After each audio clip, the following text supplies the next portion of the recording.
জীবনের প্রতি ক্ষণ নির্ণয়ের ক্ষণ।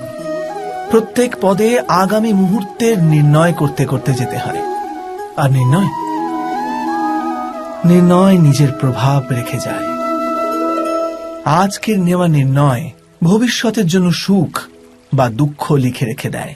না কেবল নিজের জন্য, নিজের পরিবারের জন্যেও, আগামী প্রজন্মের জন্য বটে।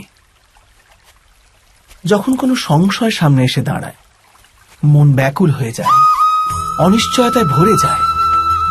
নির্ণয়ের সেই ক্ষণ এক যুদ্ধে পরিণত হয়, আর মন হয়ে ওঠে যুদ্ধভূমি। অধিকাংশ নির্ণয় আমরা সংশয় থেকে বার হওয়ার জন্য নিই না, কেবল মনকে শান্ত করার জন্য নিয়ে থাকি। কিন্তু কেউ কি ছুটতে ছুটতে খাবার খেতে পারে? না।